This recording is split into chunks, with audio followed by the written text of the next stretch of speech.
The sense of faith in America right now, by any measurable statistic, is down. Down, down, down, doobie-doo, down, down. I mean, church attendance, way back when I was a kid, like everybody, I didn't know anybody who didn't have a church home and wasn't going to church. Didn't know anybody. I came to Cincinnati to start Crossroads in 95. I think the statistics were 50% of Americans were part of a local faith community. Last official statistic I saw was 33%, and the projections for the next 10 years is down to 15%. So, whether or not you like the series title or not, it is reality. Religion is dying in our country. And we mean the title as unhealthy systems should die relative to God. But no, by any measurable characteristic, people of faith, people who are trying to have any up connection with a higher entity is going down. And it's not just, well, I'm just leaving Christianity and going somewhere else. No, they're just becoming disaffiliated in a higher degree.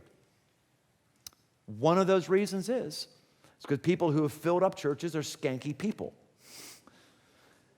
Are skanky, judgmental, inward-looking, unimaginative, uncreative, backwards people who are concerned about our own stuff and not about the world. Jesus came down from heaven. He went outside of his comfort zone to go to a place that was difficult, to save and to bless. And when you come in a relationship, you have to be just like him. You have to go outside of your comfort zone. You have to try things to bless other people. That's what Beans and Rice is, one of our initiatives. We actually put it on the calendar and say, man, who's excited about Beans and Rice? I'm not.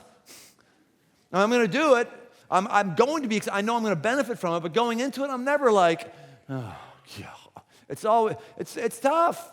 It is. In fact, anytime you have a discipline in these areas that's going to grow you, you have to prioritize. You got to put it on the calendar. And this is one of our church disciplines. We put this on the calendar because if we don't, we'll just become more and more into our own stuff, more and more into our own sort of ministry machinery, more and more into our own initiatives. We got to find things that are outside of us that we don't benefit from at all. We got to change something. Do you know what you're doing beyond yourself, beyond your own fiefdom, beyond your own personal spirituality? Are you rushing water? Are you a river, a conduit for God's goodness? And the process, God's saying, hey, there's something that's moving. We're going to put more in there. That's what we're going to do this week. We're going to be moving. We're going to empty stuff out. And we're going to trust that God's going to put more in. So you say, hey, there's a place that's moving. There's a people, there's a person who's being like me. Pour some more in there because it's moving, it's living, it's rushing. So this week, who wants to bless people? Who wants to be like Jesus this week? Who wants to make people clean this week? Who wants to make people clean? Be a part of something. It's blessing. So we get to do this week, and all it takes is eating like the rest of the world eats all the time for 1 week, or at least a meal a day or something. Do something to be a part of going out while you're in with people who are worshiping and honoring God in the process.